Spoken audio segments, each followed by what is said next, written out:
Selamat menonton ya guys.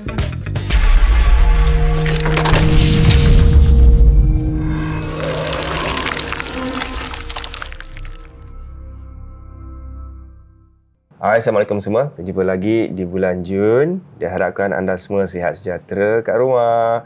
Yang sakit, kita kat sini doakan semoga anda cepat sembuh. Jangan lupa jaga makanan awak semua, kurangkan barang-barang berminyak dan sebagainya.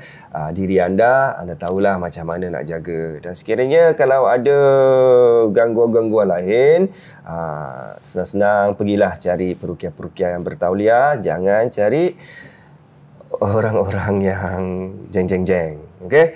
So, bagi korang yang mungkin nak jadi tamu, anda boleh saja DM. Kalau nak cepat lagi kan, DM aja ke Puaka Official dan follow sekali IG Puaka Official.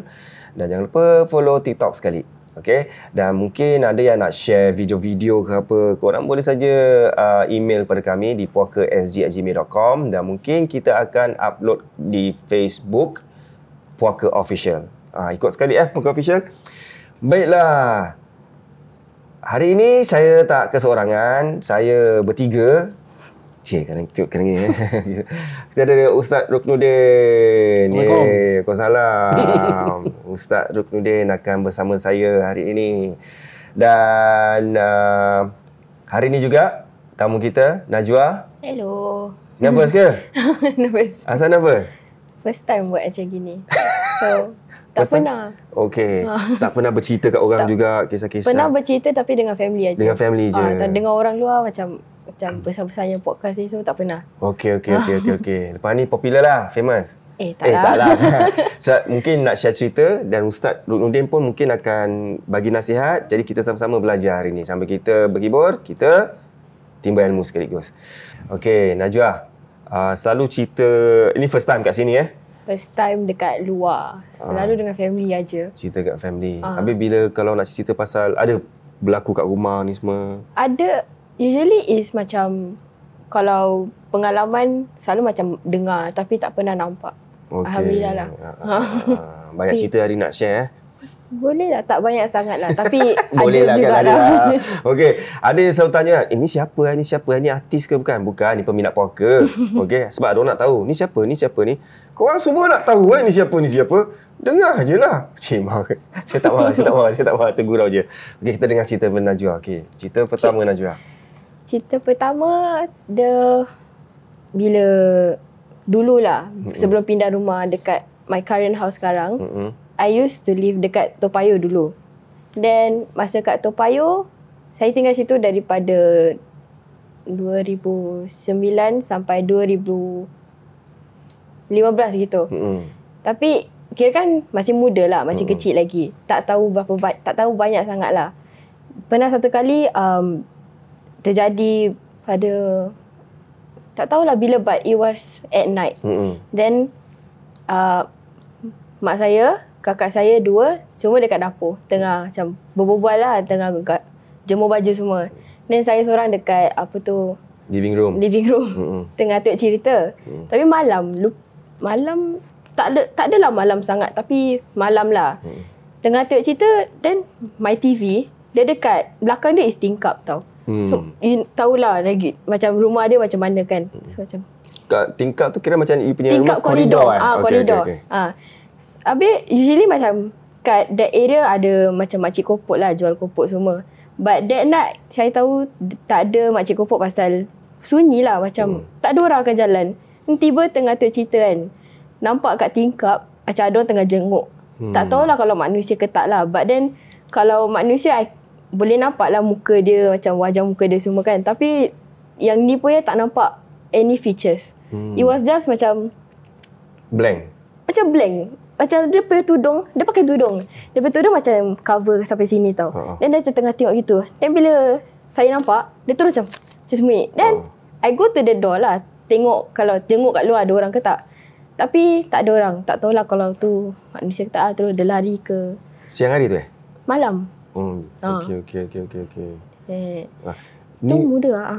Masih kecil lagi Masih kecil lagi. Masih berani. Kan? So tak tahu apa. Sebab game semua ingat orang apa kan. Ya. Ni cakap pasal malam-malam jemur, bila cakap pasal selalu tanya siang hari ke malam, baju. jemuran baju malam-malam. Ada orang cakap jangan jemur baju malam-malam. Nanti dia tu hinggap lah kat baju. Ni Betul macam ke? mana? Saya berpandangan tak ada masalah pun nak jemur baju Kan? pukul berapa semua kan. Cuma kenapa banyak cerita bila kita dengar jemur baju waktu malam, benda tu hinggap. Dan a lot of my cases pernah juga dia nak jemur baju. Tahu macam burung besar lah, macam burung vulture gitu. Wallahualam itu yang apa dia nampak. Saya ingat ni kes kat Tampines tingkat 9. So dia tengah jemur tu, benda tu hinggap lah. Terkejut, terpekik. Terus lari lah. Tu one of the case lah. But again, tak ada hukum agama meletakkan pada waktu malam tu tak boleh gini, tak boleh gitu. Cuma yang ditegaskan kalau waktu maghrib lah, sebaik tu tutuplah pintu, tutup tingkap, tutup makanan muka lebih tutup. Kerana waktu tu waktu jin bertebar, waktu jin aktif lah. Ya. So sekarang korang kau nak jemur baju malam-malam pun it's okay. Okay Ya. Okay, tak ada masalah. kalau orang cakap jangan malam-malam. Lepas tu ada orang pula cakap walaupun gala kosong pun kat luar kan tak tahu gala dulu Ya, gala ya. kosong. Angkat simpan takut nanti dia hinggap lah kat atas tu semua. Ya. Tu tak ada apa-apa kan. Dia tak jadi masalah. Because again, kita balik kepada agama. Agama tak ada meletakkan sebarang syarat mengenai perkara itulah. Cuma, concern dia di sini ialah, kenapa kalau buat macam itu adanya gangguan, bermakna orang tu dipilih untuk dinampakkan oleh makhluk tersebut. Means you ada chosen one. Chosen one tu kira dipilih jadi benda tu menjelma dan menampakkan dengan tujuan pelbagai antaranya untuk menakut-nakutkan kita lah. Ya. Ya, tu je. Okay. So, buatlah apa you all nak buat. Yang penting maghrib tu semua, kan selalu kita dah cakap kat Poker Extra, kat Poker ni semua kita dah cakap, okay tutup tu semua, tutup sini. Kalau korang masih nak buka pintu ke apa, silakan. Tapi kalau ada gangguan ke apa, tu masalah korang cari sendiri. Baru nak telefon, berukiah macam mana ni gangguan. Okay, kita dah bagi nasihat selalu buat peringatan. Okay. Tu okay, nampak muka jenguk-jenguk gitu. So usually is okay lah kan, Okay lah. kalau jemur malam. It's okay. Okay. Yang jenguk tu tak okay lah Jenguk tu That's the thing. Even banyak my cases pun sama tau. Diorang nampak jelmaan orang tapi yang tak ada muka. Kadang tengok dia sembunyi, tengok Tapi ni dia jenguk satu kali je. Yalah, Nasib you lah. will feel macam dia lihat kan. Tapi bila tertengok ternampak gitu, Terus dia ada macam tenungan kan. gitu. Selalunya orang macam gini bila tertenung, demam. I mean terkejut lah. Semangat semua dah tu. Ya, rasa So far takut. tak. Okey lah ni. Nasib. Tuhan. Strong, masih strong. So Bagus-bagus, tak tahulah Alhamdulillah. manusia ke tak. Okay, next story. Okay, next story. Okay, sorry ni ada experience my family jugalah. Okay. So not only mine. So the next story is pasal mak saya. Dia masa nak beranakkan kakak first saya. And tu dia kat hospital lama lah. Lama sekali tak tahu kat mana. Tapi ni dia just ceritakan lah. Dia, so basically you all tahu kan ward macam mana. Dia ada katil-katil kan. So my mum dia dekat the ujung sekali. Macam the entrance place kat ujung. Then she have a friend. Kawan dia nama Rose, saya tak salah dia ceritakan. Nama dia Rose. Then lepas tu kawan dia pun nak beranak juga. So macam it's all a woman's ward. Then lepas dah malam tu, after dia dah beranakkan my kakak, this is roughly apa yang saya ingat lah. Dia nak tidur tapi dia tak boleh tidur. So macam kat hospital dia macam just terpusing-pusing lah. Tapi ada satu masa ni dia dengar this selipar Jepun yang wooden jalan-jalan. Dia tutup dia punya curtain. Macam jalan-jalan kat depan ward dia. Tapi it's just dekat ward dia je. Dia punya bed dia. Dekat bed dia. Dia jalan-jalan. Lepas tu dia ingatkan kawan dia. Cause kawan dia pun ada selipar macam gitu. So dia panggil lah nama kawan dia. Then kawan dia tak menyahut. Lepas tu dia selak curtain dia. Dia tengok kawan dia dah tengah duduk kat atas katil. Tengah duduk macam duduk bersila. Tangan kat peha. Habis lepas tu my mum panggil lagi. Panggil nama dia. Then dia macam hayun ke tepi macam gitu. Lepas tu like makin dia panggil makin dia bergerak-gerak.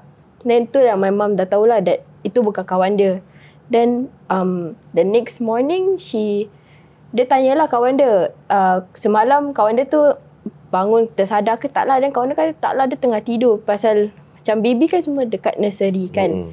Then dia tengah tidur. Dan so my mum cakap like dia bilang lah experience dia yang apa dia nampak semua. Then kawan dia macam tak like dia tak tahu lah, dia confused pasal she know itu bukan dia apa. So yeah. Wow. Okey, cakap pasal Sekejap. I ada satu soalan. Okey. Asal selalu kalau orang beranak first anak kan, selalu diorang macam kena kacau? Macam mostly lah, not everyone. Anak yang kena kacau siapa? Maknya ke Maknya anaknya? lah. Firstnya anak, kalau dia nak beranak, dia selalu kena kacau. Okey, jawab kepada persoalan ni.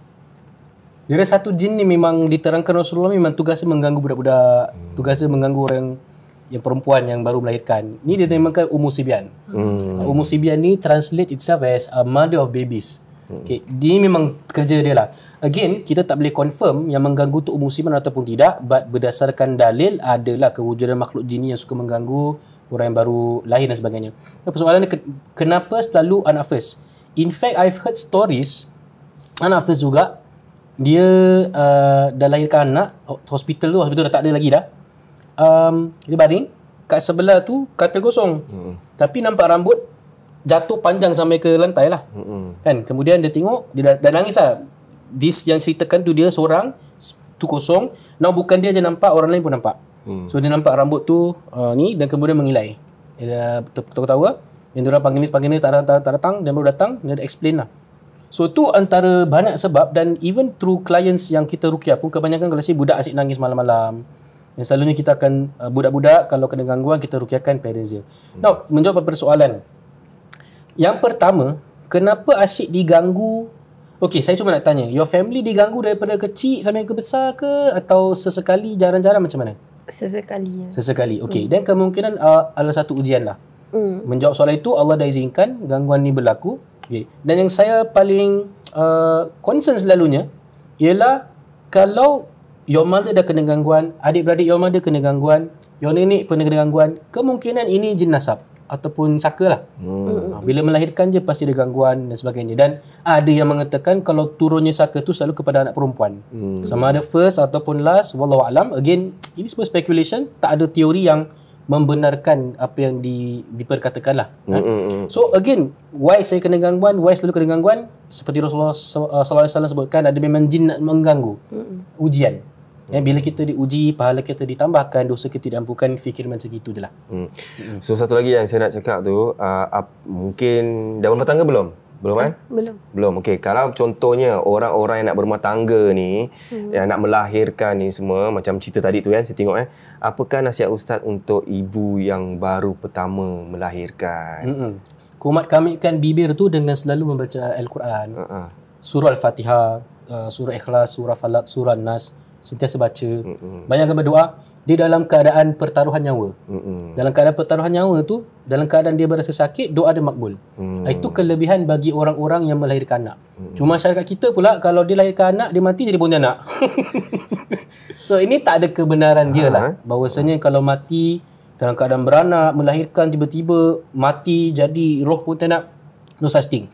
Pontianak adalah jelmaan jin dalam bentuk yang diarahkan oleh tuannya dalam keadaan itu untuk menakut-nakutkan orang lah. Itu dah takrif definisi daripada segi ruqyah. Okey. Faham Faham. So kau tengah sakit kat hospital ke, tengah tunggu baby kat nursery ke, baca-baca zikir je, zikir so untuk protect diri. technically just ni semua ujian lah. Ya. Ujian, betul. Okay, lagi my mother yang experience, tapi kali ni with my dad. Dorang sebelum ni dorang ni dekat Bedok Reservoir. Ya, Reservoir. Bedok Reservoir. Then dorang belum kahwin. So macam tengah dating lah. Dah lama 90s. Dating kat mana Reservoir? Bedok Reservoir. Dekat situ. I don't know. I tak tahu kenapa. Then so, this is apa dorang ceritakan. Dorang tengah duduk kat di satu bench. Habis dorang punya view is pokok-pokok. Tapi macam besar-besarnya pokok. Then tengah berdating tu bla bla bla. Dorang nampak my mom lah. My mom nampak this white figure tu macam tengah baring dekat the grass. So my mom tegur. Dia cakap dengan my dad lah. She call my dad bye. Macam it's an Indian husband thing lah. Lepas tu hey. Ya, betul. Bye. Yeah. Then my mom was like, bye, nampak tak tu? Then my dad macam dia tengok, dia kata, alah macam kain biasa je lah. Mungkin orang pergi rumah tu je. Tak tahulah. Lepas tu, okey lah. Then makin lama dorang kat situ, makin benda tu macam bergulung tau. Rolling towards them. Then makin diorang tengok, makin benda tu membesar, macam makin dekat lah. Then I tak tahu mana my father get this idea. He ambil kunci dia, habis macam shake, kasih bunyi cing gitu lah, bunyi kunci. Dan terus benda tu macam terus stop. Then diorang gerak, my mom tengok balik dah tak ada. So I tak tahulah asal pakai kunci. I pun tanya juga why did he use the key. Dan dia kata, oh itu je apa yang the idea yang dia ada at that point untuk scare the thing away. Tapi dia actually tak tahu juga. Dia tak percaya pun benda gini, tapi dia just macam try his luck lah. Gerakkan itu kasi bising kan. Tergerak hati tu. So ni nak orang-orang yang suka memotek-motek ni semua kan. Korang suka memotek-motek, memang diorang pun lagi suka kan. Tu kenalah ganggu. Betul. Ada orang suka memotek-motek sana, kencing sana kencing sini, kena juga. So okay, no comment about that thing. But dia ada 4 keadaan yang makhluk ini senang nak mengganggu. Dalam keadaan terlalu takut, terlalu sedih, terlalu marah dan terlalu berahi. Minta maaf saya gunakan bahasa ni. Dalam keadaan ini, di arah yang tidak halal sebagai contoh, maka itulah waktu-waktu jin menanti untuk masuk dalam badan seseorang. Now dalam ujian yang dilalui your mother, perhaps wallahualam, kita tak tahu kalau dia buat apa ke, kita tak boleh menuduh. But dia nampak satu jelmaan mungkin dalam keadaan begitu, wallahualam. Dan sebenarnya bila makhluk tu memilih kita untuk dinampakkan, dia nak lihat kita ni berani ke tak berani. So bila dia zahirkan diri, tashkilah dalam bahasa Arab tu menjelmakan diri, kalau kita berani, dia jadi takut. Kalau kita takut, dia jadi berani. Opposite lah. Yang terangkan ini adalah Umar bin Khattab. Dia pernah sebutlah, diterangkan dalam penerangan tu, dia bilang, aku menjadi pelik kenapa bila aku masuk dalam sebuah kata orang tu padang pasir, kenapa ada manusia yang minta lindungan jin, sedangkan jin tu pun takut dengan kita. Lebih kurang seperti itu apa yang diterangkan oleh Umar bin Khattab. Bermakna now saudara Bai ni dah kecil-kecil gitu kan, mungkin menandakan dia berani ni. Benda tu nak kacau, tapi dia mungkin berani. Mungkin sebabkan itu dia pun calik pun cabut. Wallahu a'lam. Again, ni benda gaib, tak ada siapa dapat menentukan, hanya Allah Subhanahu Wa Taala. Ni kita boleh agak je. Yang penting kita kena berani, jangan takut pada dorang. Betul. Satu lagi, yalah, betul lah, kita kena berani lah. Tapi walaupun macam mana pun kita tak takut juga. Macam orang itu badan dah berbatik-batik. Ada abang tu cerita dia dulu kerja kat macam Changi, kawasan prison tu kan. Ada yang kat dalam tu, walaupun badan dah berbatik-batik, macam gang ho macam mana pun, you nampak satu je, you kecut. Betul kan. Satu sel tu memang ada memang. So sekarang cuba kita main reverse psychology. Kalau kau berani kat orang, kenapa kau tak berani kat dorang? Sebab yang itu pun tak boleh mencederakan kita sebenarnya. Kan, in a way kan. Dia cuma nak takutkan gitu. So kita fight back lah. Bukan cakap apa, kita belajar untuk fight back. Bacalah ayat-ayat kan. Baca bismillah ke, kau takut Allah Akbar, Fatihah boleh sebenarnya dengan keyakinan. Tapi kalau baca ketakutan, kena yakin. Contoh lah, saya satu kes ni dia orang ni rasukan. Dia baca, saya baca ayat kursi, Allahu la ilaha illa huwal hayyul qayyum. Dia Allahu la ilaha. Ikut. So saya cakap, ingat kau ni bodoh, pandai juga kau ni. Ikut balik Okey, ikut. Wala yaudu hifdhuma wa huwal alim. Yang last tu kan. Wala. Dia pergi panas. So dia akan test kita punya keberanian. Tengok kita gugup ataupun kita teruskan lah. Tapi kalau kita berani, Aisyah berani pun orang tahu juga. They can smell fear. So sebab tu orang cakap, apa tu, last ayat kursi tu baca 3 kali. Boleh diulangkan? Yes. Okey, cerita seterusnya. Kan just now I ceritakan masa kat rumah Topayoh. Tapi ni this time bila dah pindah ke Sembawang. Okay, and I was primary 6. So 12 years old. Then primary 6 I participate dalam SYF yang joget-joget. I was in Angklung. Dulu. Then tengah so kira kan SYF period ada praktis semua. And masa tu sekolah I masih kat Topayoh lah, tak tukar pasal last year kan. So SYF nya praktis habis around pukul 5+6 gitu. Then nak travel from Topayoh ke Sembawang macam lebih kurang jauh jugalah. Then bila I nak balik, dah sampai Sembawang, dah pukul 7. So kira kan sampai rumah dah nak maghrib. Then kebetulan my father also he said dia dah on the way balik. So I was expecting dia punya kehadiran lah. Then okay, dah maghrib So dah balik sekolah, dah berapa jam yang kat luar. So balik mandi. Then tengah mandi tu tengah dalam alam sendirilah. Dengan shampoo rambut, tiba dengar pintu toilet ketuk 3 kali. Then I cakap, okay, Baji kejap I tengah mandi. I said that. Then I tahu my father dia yang orang is kalau kita bilang tu dia tak akan kacau kita lagi tau. Okay lah. So tak fikir apa-apa tau. Then masih tengah shampoo, dengar lagi ketukan tu 3 kali. Then masa tu dah panik lah, dah takut. Dengan shampoo kat rambut, berkembang kat luar, terus call my father, video call. I tengok dia dekat gantry kapak rumah kita. So kira kan masih jauh lah. And my door was already closed. Habis tapi tingkap terbuka. I lupa tutup tingkap. Then I tanya lah, he dah balik ke belum? Like dia naik dan dia turun balik ke dia belum balik pun. Then dia cakap lah, belum balik, tengah dah nak naik lah ni. Then I cakap okay lah, cepat-cepat. Then bila the moment dia dah sampai rumah, dia nampak I tengah bershampoo kan, terus kena marah. Padahal tengah takut tau, tak berani nak masuk toilet balik sih.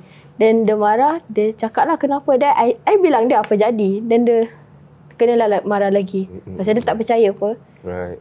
Yeah, I tell my mum about this incident. I don't know where my family pergi at that point. Tapi I know tak ada orang kat rumah. I was the only one lah. Then I bilang my mum. Then my mum pun macam brush it off. Yeah. So it's like a mystery until now. Daripada cerita Najwa ni kan, pernah saya pun selalu dengan Ustaz Pak Ali tu kita berbual, kalau boleh kita jangan marah anak-anak kita lah. Macam anak kecil kan selalu, kan diorang kan tak tu nak cakap, diorang kan nangis, nak nampak tu nampak, habis kita kau jangan lagi. Tapi kalau boleh kita yalah, jangan terus macam kau ni apa kena ada gitu. Kita mesti fahamkan keadaan. Kalau orang tu dah jadi takut, kalau you nak calm dia down, nak tenangkan dia, jangan marah dia, jangan apa-apa. Kalau boleh, yalah nasihatkan apa-apa, cakap baik-baik, take it, dan move on. In fact, selama pengalaman rawat ni, a lot of tanda-tanda gangguan is that tau. I akan tanya 3 major sign. Pertama, mimpi-mimpi. Okay, dalam seminggu 2-3 kali atau every week, setiap minggu mesti ada mimpi yang buruk. Yang satu ialah bila dah mula nampak ataupun dengar jelmaan orang kita kenal dalam rumah, memanggil ataupun berinteraksi, tapi mereka tak ada kat rumah. So, itu menunjukkan kehadiran kemungkinan adanya menetapnya jin di dalam rumah itu ataupun tidak. Wallahualam. Gangguan tu kadang-kadang boleh jadi yang datang dan yang pergi. Datang, ganggu, balik. In fact, ramai daripada cases yang saya hadapi adalah mereka-mereka yang selama hidup okey, tak pernah gangguan. Tapi bila kena gangguan tu kau-kau lah. Dalam 5 hari terus. Yang satu tu saya ingat kata pokok tu. Kata pokok, dia tengah baring, menghadap pokok. Pokok tu ada mata merah. Tengah tengok dia. Dia tengok, benda tu zoom kat dia. Gitu.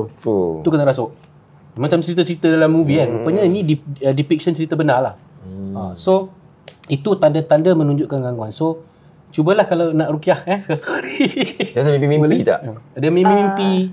Mimpi-mimpi. Okay, contoh mimpi nampak ular, mimpi nampak anjing, mimpi binatang hitam, mimpi jatuh tempat tinggi, mimpi kat perkuburan, mimpi ada dalam toilet, mimpi yang kutu-kutu najis-najis. Ada tak tu semua? Selalu mimpi best lah, tapi sekali-sekala je lah. Macam kalau satu kali dah mimpi teruk kan, teruk gila sampai I tersadar macam menangis-nangis. How often is that? Every week? Every 2 weeks? No lah. Every month? No, not every week lah, but macam once a month. Mesti ada? Once a month or maybe tetap. I cannot say mesti ada, but macam sekali-sekala lah akan ada. Okay, then I have Tak no comment on normal that. lah. Should be permainan syaitan lah. Yalah. So, sebelum tidur baca-baca. Baca Fatihah sebelum masuk toilet. Sebelum masuk toilet baca-baca juga. Gitu. Tapi kan, sorry ada boleh. soalan juga. Kenapa orang cakap tak boleh mandi time maghrib? Dia tak ada syarat menunjukkan tak boleh mandi time maghrib. Saya tak pernah dengar any penerangan agama tentang mandi time maghrib. But Kira kan anytime boleh lah. Anytime boleh. Ya. Again, Okay. how agama kita works is selagi belum ada dalil dari Quran atau sunnah atau kaul-kaul ulama yang menerangkan tak boleh begini, tak boleh begitu, tak jadi masalah. Cuma ni boleh jadi ialah old folklore punya ni lah. Orang tua-tua Orang dulu. tua punya pantang larang kan. Mungkin dulu kat kampung-kampung kan. Gelap. Jadi, jangan masuk. Ada yang mengatakan jangan maghrib-maghrib jangan keluar. Bilang nanti tak bagus. Ada satu pengalaman ni pernah dikongsikan dengan saya. Budak ni keluar dia nampak pokok tu, dia nampak ada budak-budak lain keluar dari pokok tu. So dia main lah dengan budak-budak ni kan. Tahu budak-budak tu siapa? Toyol. Dia main dengan toyol pula. Dia main toyol. Tu jadi mak ni panggil, apa kau buat? Kan mak dah cakap jangan main maghrib-maghrib. Dia tak tahu. So saya tanyalah, yang awak nampak ni dia punya bentuk macam mana? Diorang semua bulat, warna hijau, gigi tajam, mata merah. So mungkin disebabkan maghrib tu waktu yang macam twilight waktu menyeramkan lah mungkin Jadi mungkin ada orang menambahkan, jangan mandi, jangan gitu, jangan gini. Tapi saya berpandangan tak mandi bila-bila pun tak jadi masalah kot. Tak mandi apa? Nak mandi nak mandi bila-bila. bila-bila. Tak mandi bila-bila. Nak mandi tak jadi masalah dan tak ada spesifik waktu. Macam contoh ada orang dulu bilang, jangan ketik kuku malam-malam. Kan nanti apalah. Orang dulu-dulu ni dia buat benda-benda macam gini nama nakut-nakutkan kita. Jangan keluar malam Jumaat. Malam Jumaat ni waktu hantu ni aktif. Padahal malam Jumaat tu waktu yang baik sebenarnya kan. Ya. So itulah penjelasan saya. Okay, kita pun dah cakap malam Jumaat tu waktu yang bagus sebab kita menyambut hari Jumaat tu kan. Kau boleh ngaji, zikir-zikir pada malam Jumaat tu. Wah, sekarang kita cakap malam Jumaat bagus, nanti semua lagi happy-happy, parti-parti tak takut pun, tak apa lah. Tak ada tu nasib korang lah kalau korang kena. Okey, cakap pasal mimpi tadi Okey, memang kita tak ada mimpi apa-apa kan? Tak. 2-3 hari lalu saya mimpi apa tu sedang kapal terbang. Okey. Dah tu je. Okey, itu bermakna gangguan dah lah. Saya mimpi kapal terbang, lepas apa tau? Kapal terbang tu korang asam, nak crash. Bila nak crash saya boleh bangun ni. Change seat. Lepas tu cakap, sit down. Kita nak crashing. Okey lah. Duduklah. Dia bilang nak crash. Nak crash. Kita tengah nak crash. Tu duduk. Apa tau? Istighfar je lah. Lepas tu terus mengucap tu. Dia mengucap je betul. Dung. Kita kejam mata kan. Kau tu macam dah meletup tau. Gebong. Saya perasan dia tu. Stop. Terus tu bangun. Selamat mimpi. That can be satu gangguan also sih. Mungkin je lah. Dia gangguan lah kan. Permainan tidur. Bukan selalu. Sekali je. Dia. Kalo! Ya Allah. Buat apa tu? Je. Tengok puaka lah. Ya, dia puaka dia dah subscribe belum? Hello. Sorry lah sikit. Tengoklah dah subscribe lah. Tapi you all kat sana tu dah subscribe ke belum? Jangan lupa subscribe. Suara siapa tu? Tak tahu. Siapa yang suara tu? Itu siapa? Dia. Okay. Atau? So ni satu kisah ni, satu hamba Tuhan lah ceritakan. Dia ada this pakcik. Pakcik dia macam cannot say tak betul, cannot say macam waras juga, tapi dia macam adalah tak betul dia. And he terbatuk. tak betul. And he told me also that the pakcik used to do ilmu hitam. So then his family macam went through a very time susah lah. Then orang macam asyik cari-cari, macam cari dorang lah dekat rumah semua. So pakcik dia macam nak tolong.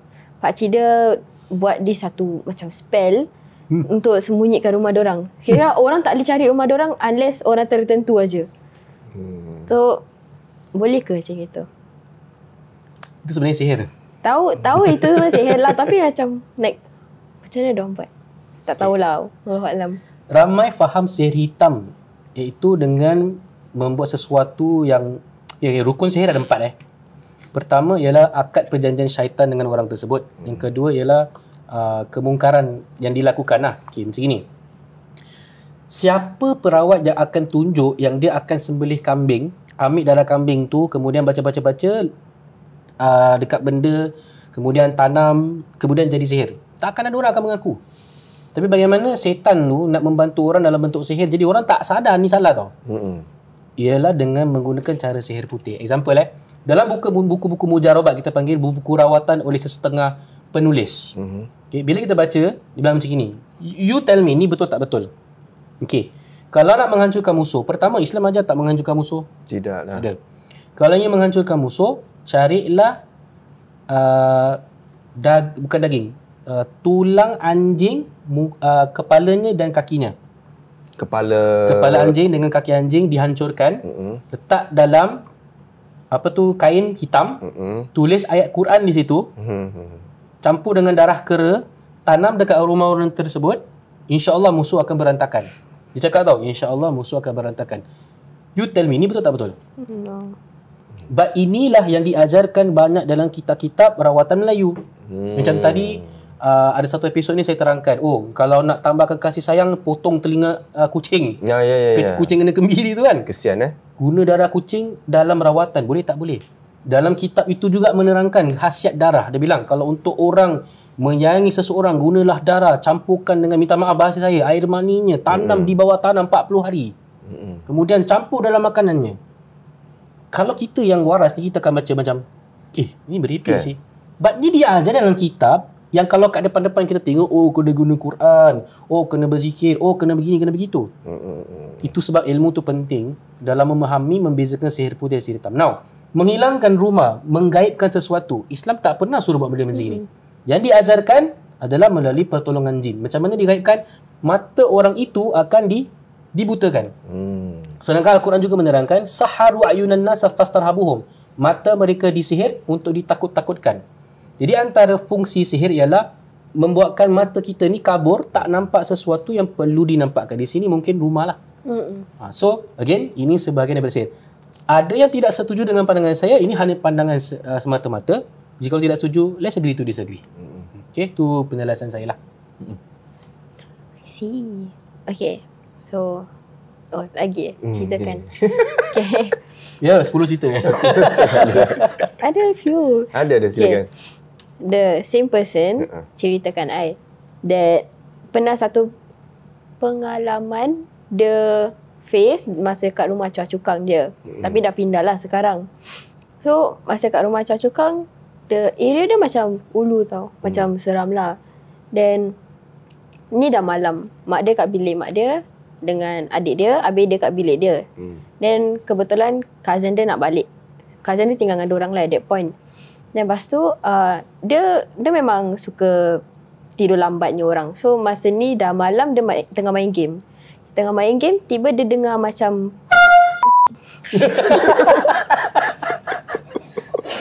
nak kena nak kena tag. Sorry. It's part of the plan Betul. Sorry. Okay. Dia, oh my god. Okay. Dia main game.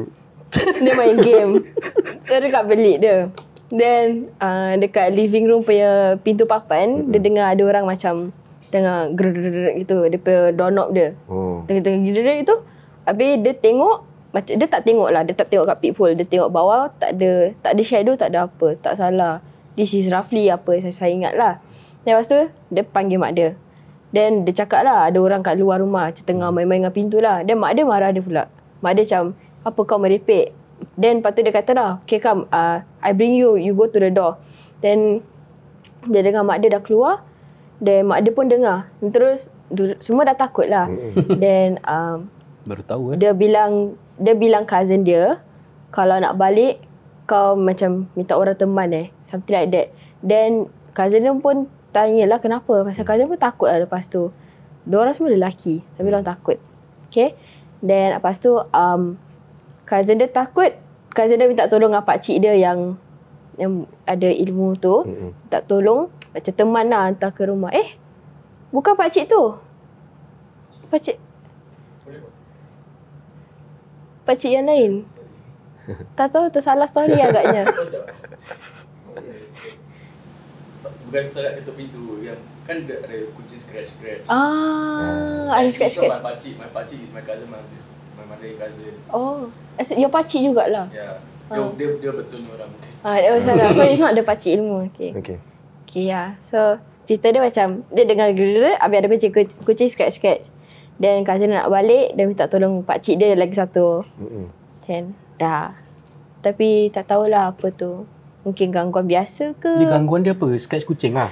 Pintu. Pintu. Oh, okey, cakap-cakap pintu. Ah. Okay, banyak kes macam itu, So yes. first kita pick yang door hole kan, yang Peephole. tak ada orang. Tak ada orang. Kita tengok bawah ada shadow. Oh, so I bilang terbalik lah. Dia bilang semua salah. Oh. Sorry lah. Ya. Macam gitulah dia. Okey. Banyak kes juga macam itu, sama juga. Antara tanda-tanda gangguan rumah again, dia tak ada perkara yang mensahihkan benda ni. Tapi yang pertama ialah kalau dengar bunyi cakar-cakar dinding, cakar-cakar pintu kan, dan selalunya kes yang saya dengar bunyi cakar-cakar kemudian bunyi kepak. Selalunya lah. Tapi dalam kes ni tak ada bunyi kepakan. Kemungkinan macam cakar-cakar kucing. Kita dah cuba investigate, tengok tak ada, dan kat bawah tu nampak ada shadow. Kemungkinan ni gangguan. Kerana kita dah nampak shadownya ada, orangnya tak ada. Jadi kita nak agak macam mana lagi. Unless kalau lupa kita tengok peephole, bawah tak nampak kot. Bawah ada kucing. Wallahu alam. Kalau people tak nampak, kemungkinan ni gangguan lah. Okay. So, tanda lagi satu rumah tu ada gangguan. Ini mesti ramai orang ada lalui benda ni lah. Dan orang ada mengatakan ada alasan saintifik kenapa perkara ni berlaku. Bunyi guli-guli. Bunyi guli kat atas tu. Dan kalau pukul 9, 10, 11, mungkin orang. Kebanyakan kes saya rawat tu, you dengar ada bunyi, ada. Nanti saya naik rumah tau. Saya cakap lah, okay, I'm a spiritual healer. I come not to complain, but I just want to ask you some questions lah. Okay, 12 midnight onwards. Minta maaf dalam bahasa orang putih dulu Do you have dragging of furnitures? Ada tak macam gerak-gerak furniture atau main guli? So dia cakap, 9 PM sleep already Pukul 9 kita dah tidur, dia bilang. Okay, kalau pukul 9 dah tidur, maknanya bukan dia orang lah tu. Turun bawah dan okay, kemungkinan ada gangguan. Bunyi goli-goli lah, bunyi serik-serik, bunyi tapak-tapak kaki berlari. Tetapi, macam saya bilang, I like logical dulu daripada nak terus lompat mengatakan ini gangguan mystical. Kalau betul lah ada orang bilang tu bunyi pipe lah kan. Yang paling saya tak faham, rumah tu 12 tingkat je. Dia tinggal tingkat 12. Tapi dengar bunyi tapak kaki lari ke atas. Wallahu a'lam bishawab. Itu sajalah. Kan. So pandailah kalau macam gitu. Kan? Kalau gitu ialah kita memperkuatkan lagi amalan kita. Kalau dah dengar macam tu kan, you all selalu tengok puaka, boleh Ustaz Faiz semua dah ajar macam mana nak buat spray sendiri untuk rukiahkan rumah sendiri. So buatlah macam tu, jangan tunggu macam cerita kat orang gitu, cerita kat orang. Tapi you usahalah, you buat. Sekurang-kurangnya ambil air, bacalah Fatihah. Ya, simple. Tiup pada air tu, spray rumah tu, anti-clockwise. Tu antara ajaran ulama bagaimana nak rawat rumah lah. Ya. Ya. Actually ada same incident juga macam this kacau-kacau kat dinding kan. Dengan this same person juga, this guy, kita tengah on video call. Biasalah suka gayut kat telefon kan. Kita tengah video call dah lepas pukul 11 ke 12 dah lepas lah. Then tengah video call, kita dua tengah buat hal masing-masing. Like tengah main game tak salah ke, tengah tengok cerita. Then I heard ada this macam bunyi ketuk-ketuk tau. Then I fikir dia tengah kacau I. Pasal dia suka menyakat tau. Dia macam I tanyalah, you buat apa? Dan dia kata, tak ada apa. I fikir dia bermain. Dan I dengar lagi ketuk-ketuk tu macam like, macam kat ketuk pintu ada duduk-duduk gitu. Berkali-kali macam orang mabuk nak masuk rumah gitu. Dan I tanyalah, siapa tengah ketuk-ketuk? Dan dia kata, tak ada apa. Dan tu I text dia. Macam tak nak berbual kan. So I text dia. Tapi tengok on call, text dia, is it really you or is it not? Dan dia kata, next time if I keep quiet, you know it's not me. Dan I macam, oh okay lah. Maknanya dah benda lain lah tu. So, tapi dia bilang I macam tengah baring kat katil kan. Katil dia kat sini, dia directly atas dia. Dia benda ketuk tu dinding macam kat atas sini je. Seram. Itu natural reaction Itu ialah gangguan jugalah tu semua Mungkin tu pun apa tu, dah malam-malam buta lah. Tu boleh jadi. Boleh jadi. Dia suruh tidur. Tapi pelik kenapa banyak sangat gangguan berlaku tu. Itu yang membalikkan. Kucing yang scratch tu kan, dia actually in weeks it's me lah actually kena kacau pasal it's you. Dia lah. Pasal bukan tak tahu betul tak betul, pasal kita my mom and I saw like jiran atas macam ada this crowd of orang salah jalan tu.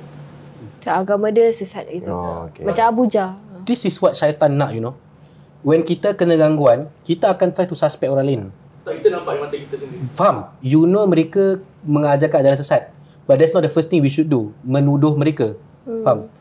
Ini berlaku dengan izin Allah. Bermakna apa? Okay, check balik hubungan kita dengan Allah macam mana.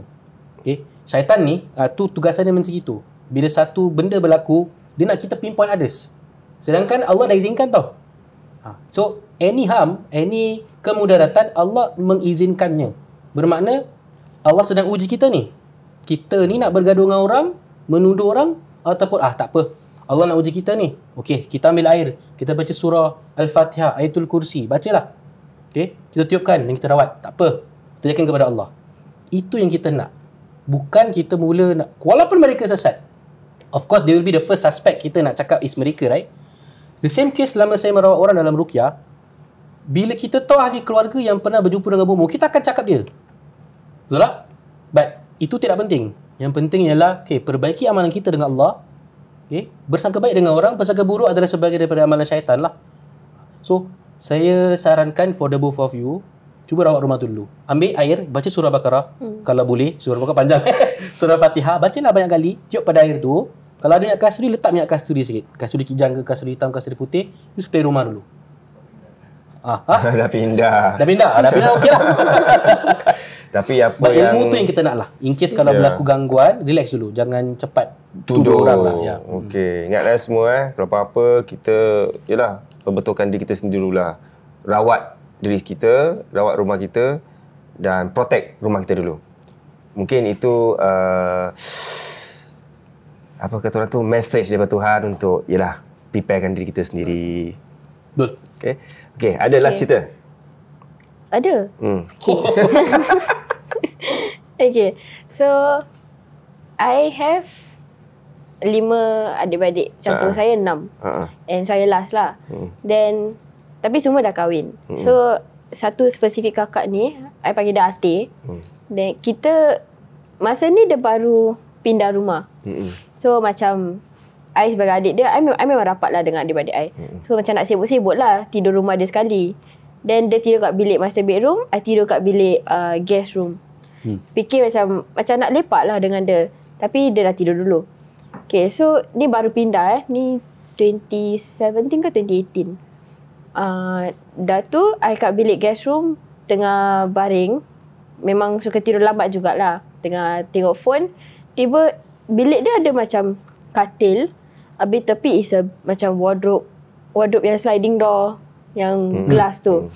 Then dia kira kan macam directly kat sebelah katil. Then tengah baring, tengah main phone, I tak tahulah whether ada macam binatang ke apa kat dalam apa tu, wardrobe tu. Pasal is rumah resale tau. So kira kan orang lama punya lah, orang Cina. Tapi I dengar macam orang macam gitu berkali-kali dekat itu pintu. Dan I tengok, okay lah, kan be cicak lah. Kau cicak kan bunyi lain kan. Okay, then tak apa, brush it off. Then tengah main phone lagi, dia bunyi lagi. Kali ni dah takut lah. So I lari masuk bilik my kakak. Padahal dia dengar husband dia tengah tidur tau. I feel bad sih. Tapi dah takut sangat. Then diorang tidur kat this side, I tidur kat ujung sekali. So diorang together, I seorang lah. Tapi my area was like literally dekat master bedroom punya toilet dengan pintu. Okay. Then tengah tidur tu, okay lah, dah takut kan. So tak apa, tidur terus lah. Then the next morning, my brother-in-law pula ceritakan. Dia cakap masa dia tidur, dia tersadar pasal dia dengar orang macam bergesek kaki kat depan toilet. Macam jalan lah. Macam gitu lah. Tapi when he tengok kat I tengah tidur, tengah diam tau. Tengah macam straight lah. Lepas tu, dia tahulah it's not me. Lepas tu, okay, dia tak tidur. Tapi dia dengar lagi.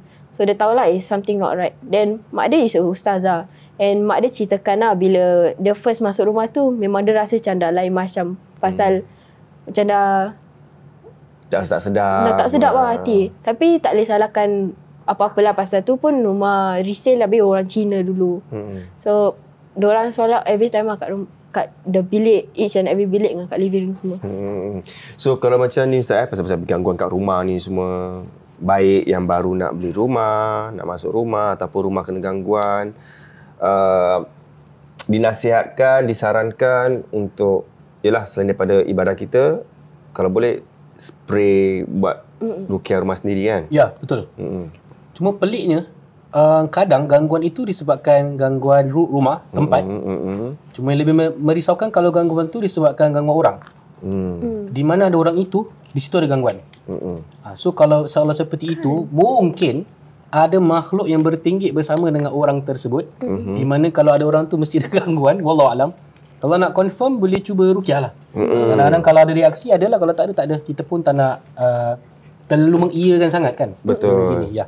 Dan itu satu, kalau senang nak buat apa-apa, kalau nak, ada orang cakap apa tahu, saya telefon, message kan, macam mana gini, pergilah buat ruqyah rumah, tak berani. Macam alah apa pula tak berani, rumah kau gini, buat je macam itu. Macam pada cakap ni, kau buat je gini ni, tak berani lah. So kalau korang tak berani nak telefon sesiapa peruqyah, boleh telefon Ustaz Ustaz Ruknudin kat mana? IG dia? Kalau nak book a slot, direct senang je. Website ruqyah.sg. Ruqyah.sg. Ya. Okey. Nampak tu, boleh book. Okey. Tu saja. Ada lagi? Last question. Okey, last question. Ustaz Fadli pernah kata pasal bidara kan. Dia bagus kan untuk macam menghalang ni jin-jin semua. Tapi kalau kita makan buah bidara itself, dia boleh tolong tak? Like the buah itself, Sedap tak benda? sedap. Nasi lemak buah bidara. Sains lasih, saya turutkan. Sambung? Habis budak-budak sekarang tak tahu. Budak tak tahu. Saya pun tak tahu. Okey. Buang emak, buang saudara. Yalah, Ambil galah tolong jolokkan. Betul, sama. Betul eh? Buang emak, buang saudara. Kerana kekasih, saya turutkan. Nampak tak kurang ajarnya? Betul lah. Baru putus tangan ke tak ni? Nampak tak? Dia tak baik lah gitu kan. Okey. Apakah Rasulullah pernah sebutkan bidara itu menghalang gangguan jin? Jawapannya tak ada. Tetapi dalam kitab tafsir Ibnu Kathir, seorang tabi'in yang namanya Wahab Ibnu Munabbi, dia pernah terangkan kalau merawat diri dari gangguan sihir, antaranya ialah mandi air bidara. Dalam kitab Ruqyah Syariah karangan Syekh Abu Al-Bara Yasir Usama bin Yasir Al-Ma'ani pun ada terangkan mandian bidara tu dapat mengusir gangguan. Kenapa? Antara pohon yang disebutkan dalam Al-Quran, sidir di bidara. Dan kerana ada disebutkan dalam Al-Quran, dan ramai para ulama dalam bidang ruqyah menerangkan ada kelebihannya itu, especially sihir. Mandi bidara lah. Dalam kitab yang lain banyak ada terangkan. Jadi bidara digunakan sebagai ijtihad, usaha sebahagian ahli peruqyah, kerana itu benda yang baik, benda yang bersih. Jadi any benda baik, benda bersih atau dimensionkan dalam Al-Quran ataupun sunnah boleh digunakan untuk sebarang niat. Which is niat kebaikan lah, supaya mandi. Tapi bukan itu yang membantu kita daripada gangguan. Yang menjaga kita adalah Allah. Tapi ini usaha kita lah. Okay? Dengan kebaikan, menghidupkan satu kebaikan yang pernah diterangkan oleh para ulama. Itu jawapan dia lah. So kalau makan buah bidara, it's part of bidara, boleh lah. Boleh tak lah. ada masalah. But Kena again, niat lah. but again, saya tak nak diganggu setan, saya cari buah bidara, betul tak? Bukan, itu secondary. Primary, saya nak dijaga Allah daripada gangguan setan. Saya ambil wuduk, saya solat, saya doa. Itu yang paling important, itu yang first lah. Ni secondary je. Benda ni tak ada kebolehan untuk macam jaga kita serta-merta. Tidak. Tapi lebih kepada menghidupkan satu kebaikan, dan kebaikan itu kita minta kepada Allah, Allah akan berikan apa yang kita nak. Itu konsep dia lah. Ya. Gitu je, macam bismillah. Ya Allah, semoga buah bidara ni beri saya kesihatan. Betul. Gitu je, kesihatan keseluruhan.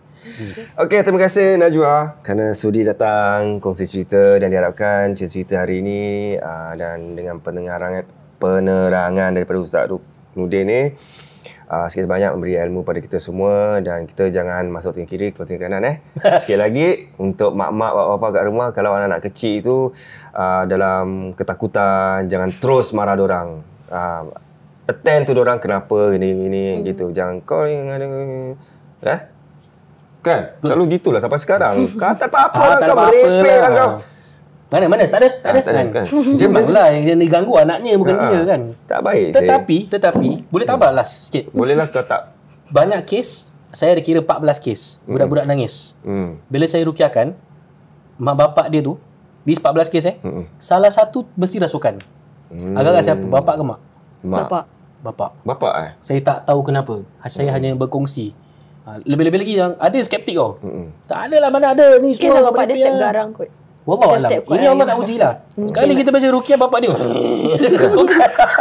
Ya. So mungkin ada sesuatu yang dia tidak pula tak nak keluarga tahu. Okey, itu pandai sendiri lah tu ya. Okey, terima kasih banyak. Ini untuk anda. Allahuakbar. Berat je. Habis?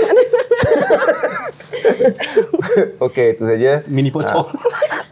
Itu tangkal daripada kami. Wow. Tangkal. Puaka. Okey, terima kasih semua kerana sudi tonton dan jangan lupa follow kita punya IG dan juga TikTok. Kalau yang nak bagi sumbangan silakan pay now. Sekali lagi like, share and subscribe dan follow juga kita punya Facebook dan kalau korang ada video-video yang interesting yang nak share yang kita boleh tayangkan nanti sila email ke puakasg@gmail.com. Kalau jadi tamu tak payah email lah, straight away DM IG sebab makcik-makcik sekarang semua pakcik-pakcik semua dah terus main DM main apa IG kan, nak senang kan, terus Instagram makcik Okey, kita jumpa minggu hadapan. Terima kasih kepada semua sponsor Tag Team SG, the Counter Clockwise Specialist. Sulaiman masih kuat kepala. Sorry lah. Okey, jumpa lagi minggu hadapan. Terima kasih Najwa, Ustaz. Ingat, puaka tak kena usia. Bye-bye.